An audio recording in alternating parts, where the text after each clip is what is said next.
Astăzi vom explora tot spațiul dintre gândurile unui scriitor care a impresionat încă de la debut. Scrierile sale se remarcă prin personaje complexe, voci autentice și referințe culturale inserate cu finețe. Olimpicul vă invită să descoperiți opiniile lui Bogdan Răileanu despre libertatea de exprimare, sistemul educațional și rețelele sociale.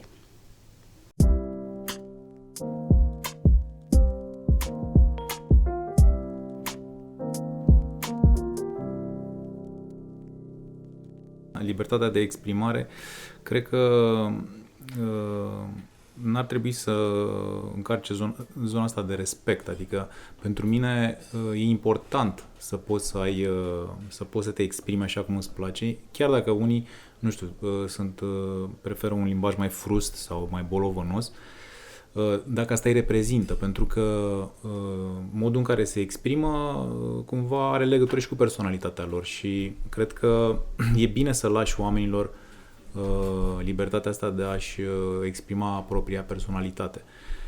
Dar evident că aici intervine și chestiunea asta legată de respect, pentru că mi se pare că respectul e un lucru foarte rar în zilele noastre și mai ales e o valoare care se câștigă greu și se pierde foarte ușor. Iar atunci când vorbești, cum să spun, nepotrivit, ca să nu zic urât sau altfel, e foarte ușor să pierzi respectul cuiva.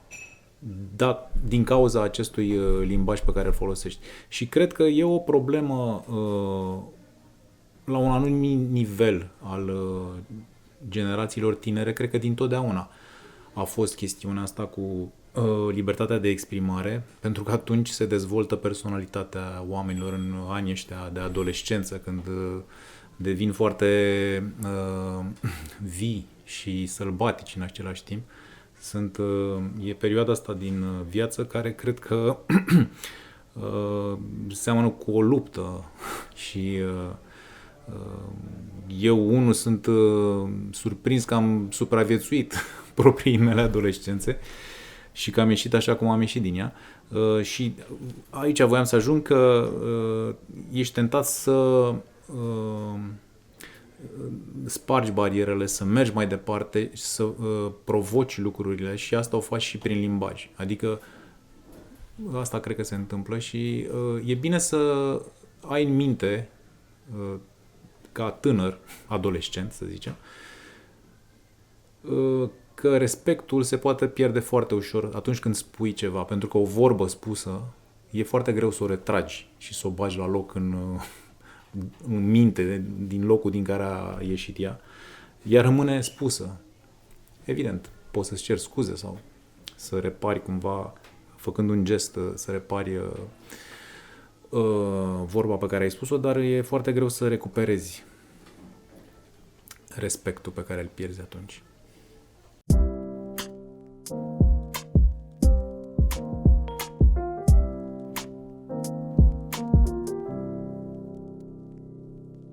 Dezinhibarea, ăsta e un cuvânt complicat. Cred că dezinhibarea în zilele noastre are foarte mare legătură cu încrederea în sine.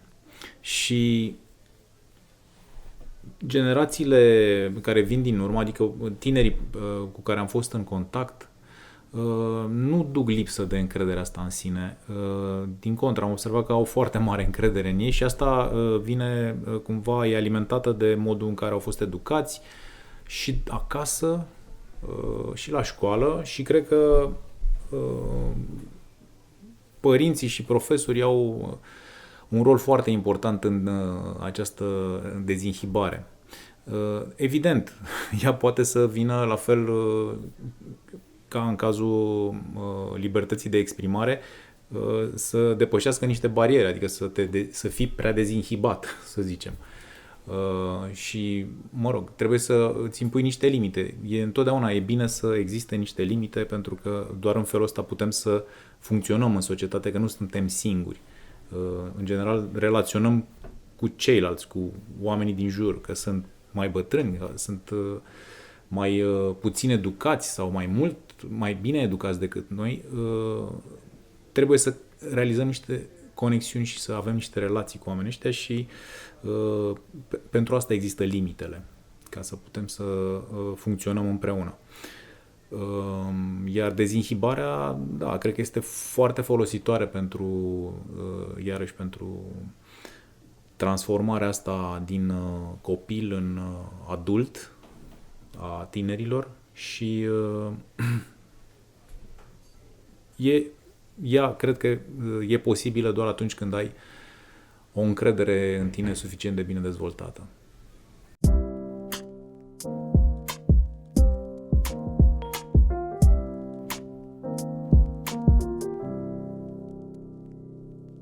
Rețelele sociale cred că au devenit un inamic al comunicării, în sensul ăsta în care au consumat foarte multe resurse, foarte multă atenție, foarte multă emoție și cred că acum se vorbește de foarte multe lucruri legate de rețele sociale, de demența digitală, de felul, și sunt lucruri reale, adică am observat pe propria mea piele modul în care mă afectează utilizarea asta excesivă a rețelelor sociale și cred că ce se întâmplă este că ne pierdem foarte repede răbdarea din cauza utilizării rețelelor sociale și atenția, capacitatea de concentrare,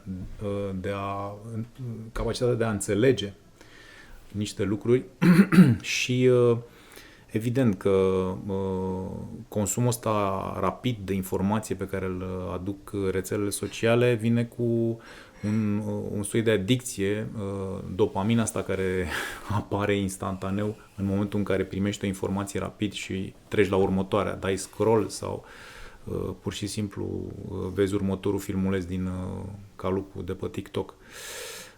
Și da, cred că e vorba de un inamic aici. Rețelele sociale se transformă într-un inamic al răbdării și al dezvoltării solide.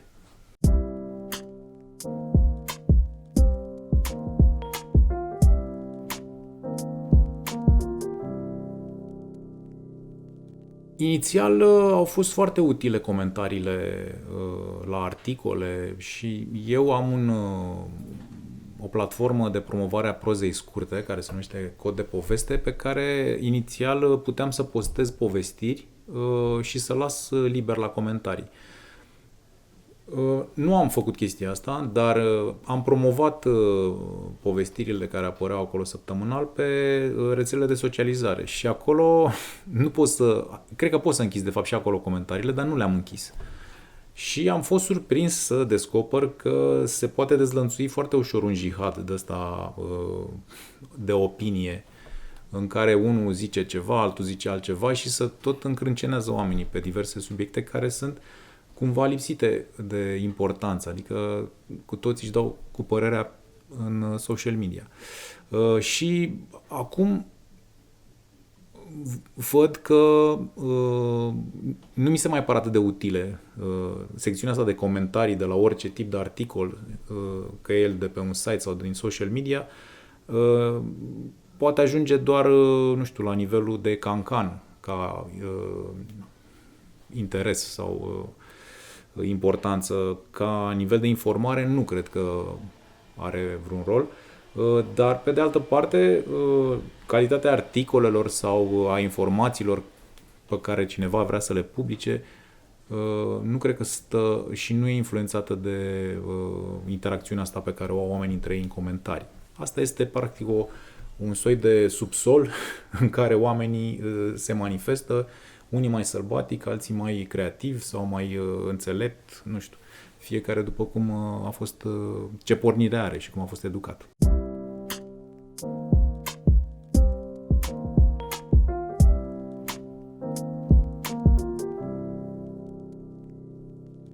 Acum depinde ce subiecte. Pentru că sunt foarte multe triburi, foarte multe bule cum se numesc acum,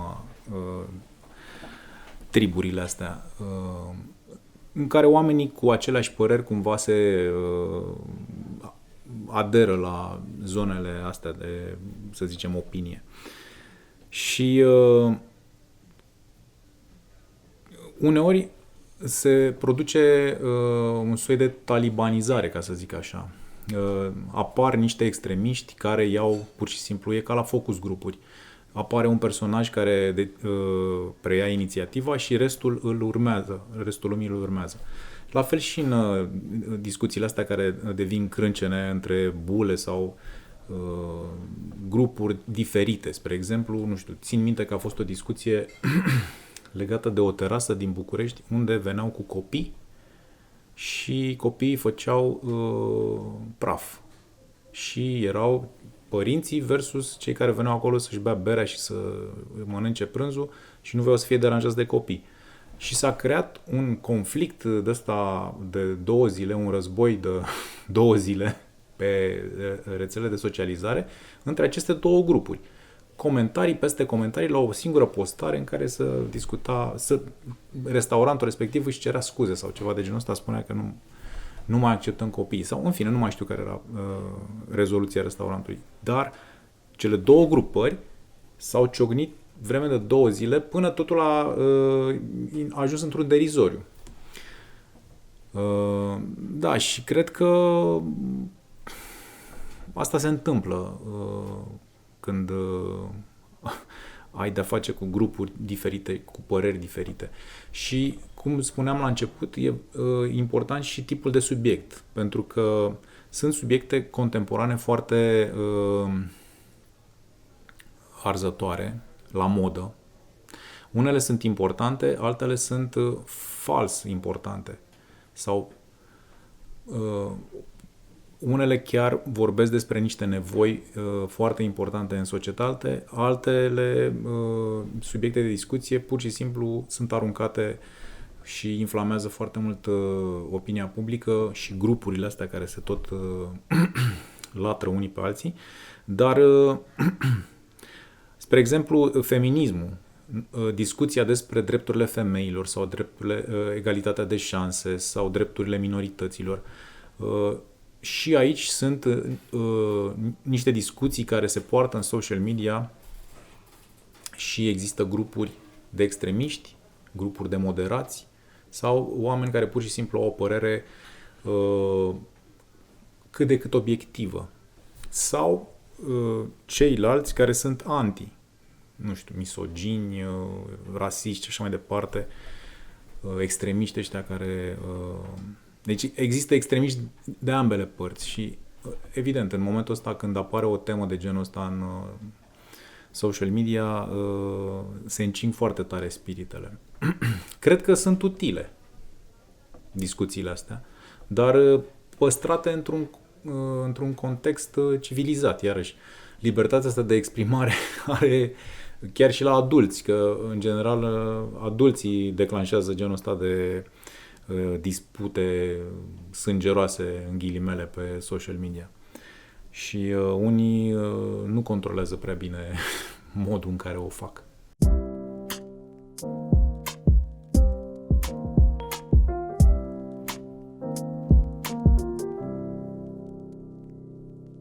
Mi-e foarte greu să îmi dau eu cu părerea despre sistemul educațional. Eu am un băiat care e în clasa 3-a acum și e la o școală privată, dar și la privat și la stat există aceeași programă foarte încărcată. Cred că asta este principala problemă pe care am sesizat-o. Nu pot să zic că nu sunt un cunoscător al problemei în profunzime, e doar ce văd. Dacă aș schimba ceva, aș schimba cantitatea de informație pe care o au de absorbit elevii în școală. Și poate orele le-aș face un pic mai lungi. Acum mi se pare că sunt foarte scurte orele și se înghesuie foarte multă informație într-un timp foarte scurt, care nu cred că e benefic pentru ei, pentru copii.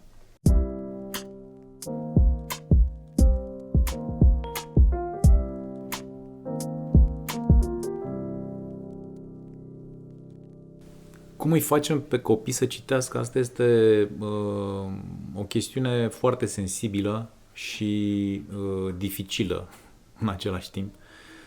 Pentru că dacă îl forțezi pe un copil, pune mâna pe carte, citește ceva, el o să se tot îndepărteze de chestia asta. Și cred că cel mai bun lucru pe care poți să-l faci e să îi dai puterea ta, puterea propriului exemplu și să-l fascinezi așa cum poți cu cărțile. Un avantaj este ăsta că multe cărți, mai ales străine, sunt și ecranizate acum și e mai ușor să pătrunzi în lumea asta ficțiunii, să zicem, uitându-te la un film și pe urmă reluând cartea. Dar dincolo de chestia asta, probabil că cred că cel mai important este să reușești să-l fascinezi pe copil cu cartea, nu să-l obligi să citească. Și legat de Ion Creangă, de ce e important Ion Creangă? Este foarte important Ion Creangă, mi se pare, ca și Iliada sau, nu știu, primele povestiri, Miorița, lucruri de genul ăsta, care, de fapt, reprezintă o origine. Și este originea din care au pornit restul lucrurilor, care este referința primordială, ca să zic așa. Și e important să știi de unde au pornit lucrurile ca să știi unde te duci. Pentru că am observat asta la mulți tineri. Eu lucrez în publicitate și în publicitate există se repetă foarte mult reclamele și temele din reclame. Ideea e să nu faci ce s-a mai făcut. Acum e foarte greu, pentru că s-a făcut tot. Și în literatură, de fapt, s-a scris tot, spun unii. Ideea este cum o faci, dar acest cum o faci ține de ce ai asimilat, ce referințe ai în tine și de cât de aproape ai fost de locul originar, acolo de unde au început lucrurile, nu știu, acolo unde a început publicitatea, acolo unde au început poveștile. Ion Creangă este locul în care au început poveștile sau amintirile din copilărie în literatura română. Și poți după aia să înțelegi cum a influențat alți povestitori. La fel cum e cazul lui Eminescu. În momentul ăsta, dacă stai să te gândești la Eminescu, probabil că sunt multe poezii mai interesante scrise de autori mai dincoace decât ale lui Eminescu. Dar ideea este că poți înțelege, studiindu-l pe Eminescu, cu atenție, cum a influențat restul poeților de după el. Și asta e, de fapt, toată importanța, toată schema, să zicem, marea schema a lucrurilor. Să înțelegi lucrurile de unde au pornit. Pentru că în felul ăsta poți să înțelegi unde te duci.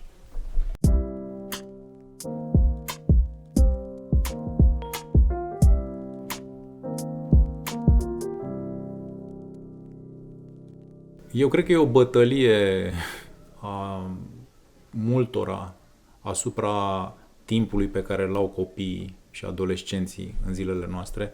Fiecare vrea să să stăpânească o bucată din timpul acestor oameni. Iar problema cu literatura contemporană, iarăși, dacă ne uităm la ce s-a scris în ultimii 30 de ani în materie de proză, roman, să zicem, în România, e greu să găsim un roman care egalează romanele care au apărut înainte de 89, în perioada comunistă. Pentru că, mă rog, sunt mai mulți factori care au influențat dezvoltarea asta, dar se pare că s-a lucrat destul de slab la nivelul ăsta. Adică nu există foarte mulți romancieri cum erau pe vremea comuniștilor, care să aibă operă, care să aibă romane solide și așa mai departe. Sunt cărți, dar nu sunt la fel de importante, aș spune. Și da, e greu să popularizezi literatura contemporană atunci când nu ai niște staruri de genul ăsta. Pe vremea comuniștilor, Marin Preda, spre exemplu, Sadoveanu, marii noștri scriitori care au trăit în anii ăia, erau ca niște rockstaruri aproape. Adică aveau parte de lansări cu zeci de oameni în săli și se făceau se consuma carte în alt fel decât acum, pentru că libertatea se pare că ne-a dat posibilitatea să ne concentrăm pe foarte multe lucruri și în momentul în care atenția ta se împarte în multe direcții, nu faci nimic bine, să zicem, cititul, nu-l faci atât de bine, pentru că stai și pe Facebook, te uiți la televizor, vrei și cu prietenii, mai și îndrăgostit, îți mai place și nu știu ce sport și gata, timpul s-a terminat. Literatura contemporană, la revedere. Dar cred că merită o șansă, pentru că trebuie să există o continuitate în literatură. Nu sunt 30 de ani în care nu s-a întâmplat nimic, s-au întâmplat lucruri și multe dintre ele sunt necunoscute. Și pentru asta eu personal nu aș aglomera programa copiilor, ci le-aș da profesorilor o misiune de asta secretă, ca să zic așa. Profesorii ar trebui să fie cei care citesc literatură contemporană. Și, din păcate, profesorii nu prea citesc. Foarte puțini sunt cei care citesc literatură contemporană, pentru că ei sunt prima linie cu care copilul se întâlnește și care le poate oferi informația asta. Ia uite o carte de poezii de Comartin sau de nu știu ce. În fiecare an se dau premii pentru poezie și literatură și cărțile respective care primesc premiile astea sunt niște cărți care merită citite. Foarte puțini profesori știu că aceste cărți există și că au luat premiile respective sau... Deci, cumva aș împinge genul ăsta de nominalizări și premii în literatură în agenda profesorilor și ei să aibă acces la cărțile respective și în felul ăsta, prin propria lor selecție, să recomande un titlu pe lună sau pe semestru elevilor. O altă idee ar fi de popularizare for real, pe bune, nu știu, la televizor sau la televizor, să zicem, să ai după programul de știri 10 minute în care se prezintă o carte. Sunt 10 minute, nu e mai mult. Nici măcar 5 minute îți trebuie. E o chestiune care se întâmplă foarte rapid. Și faci chestia asta în fiecare zi, în timpul săptămânii. În weekend e weekend, nu mai citim.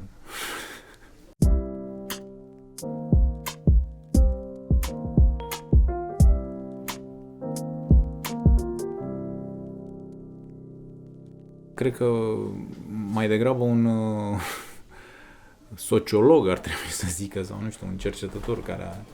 Eu cred că fascinația asta se naște din cauza poveștii pe care o are autorul respectiv. Fiecare din ăștia enumerați mai devreme are o poveste în spate sau a făcut niște lucruri care au fascinat.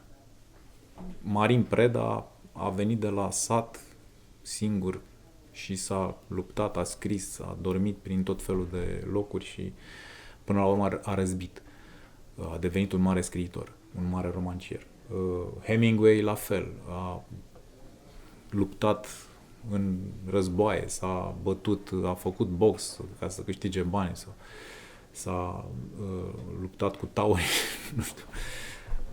Deci fiecare are o poveste care ea în sine e fascinantă și dincolo de asta talentul lor, adică dacă ar fi fost doar genul ăsta de personaje interesante, fără talent și fără o operă relevantă, nu ar fi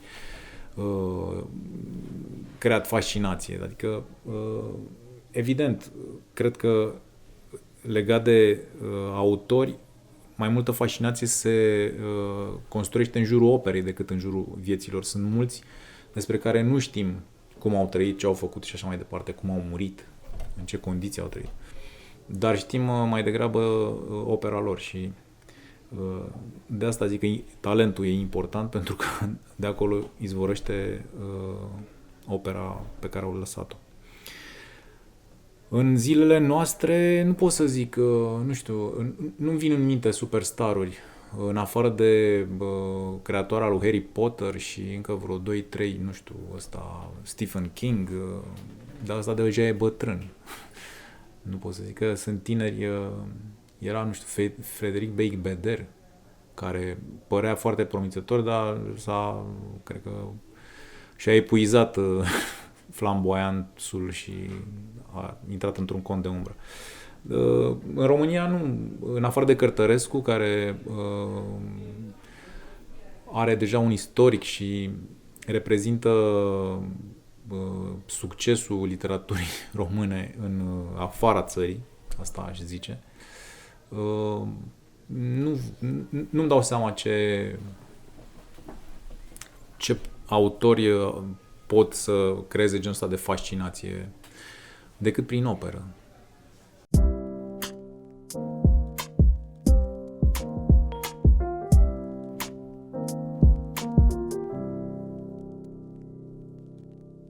M-am gândit la întrebarea asta dacă știu să răspund la ea în primul rând, pentru că eu însumi nu mai scriu de mână, foarte rar, adică la serviciu scriu de mână când trebuie să fac un brainstorming și atunci îmi notez anumite lucruri. În rest, când scriu literatură, când scriu povestiri sau ce scriu eu, nu pun nimic pe foaie, nu folosesc niciun instrument de scris. Nu scriu cu mâna, scriu la tastatură. Dar mi-aduc aminte cum era când scriam de mână, când eram în liceu. Și cred că și în facultate am mai scris de mână. Și era o conexiune mai rapidă între ce scriam și ideile pe care le aveam. Cumva e o prelungire a minții faptul că scrii de mână. Mi-a fost greu, mi-aduc aminte că mi-a fost greu să mă obișnuiesc cu scrisul la tastatură pentru că nu scriam la fel de repede pe cât îmi veneau ideile. Când scriam de mână, parcă scriam mai repede. Și în timp s-a modificat chestia asta, adică e un obicei care s-a modificat.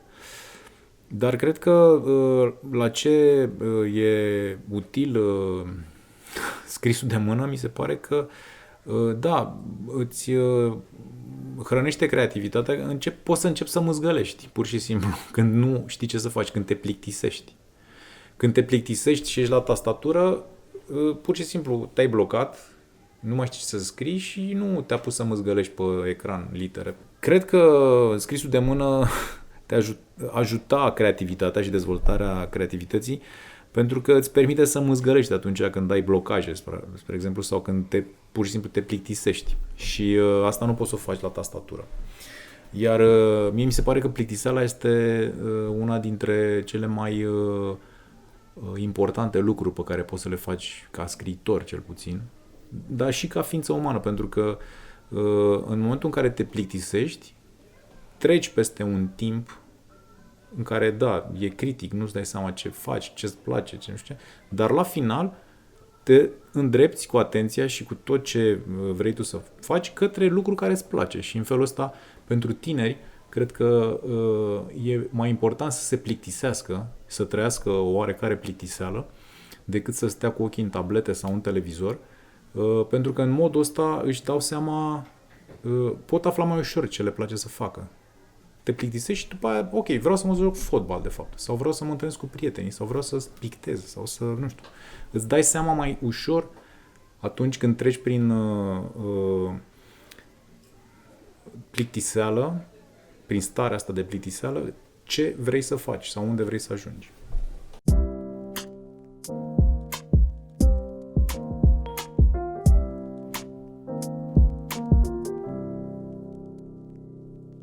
Da, nu am valori de-astea, binele și răul și... Sunt două lucruri pe care le consider importante. Unul dintre ele e ăsta, să nu faci altuia un lucru pe care n-ai vrea să ți-l facă ție cineva. Mi se pare foarte important și ține de empatie chestia asta. Adică să te gândești la celălalt. Ca și când te-ai gândit la tine. Și al doilea e legat de încredere sau respect. Mă rog, sunt destul de apropiate, dar ambele, și încrederea și respectul, sunt două lucruri care se câștigă greu în timp și se pierd foarte ușor. Și după aia e foarte greu să le recâștigi. Deci de asta sunt importante încrederea și respectul. Și empatia.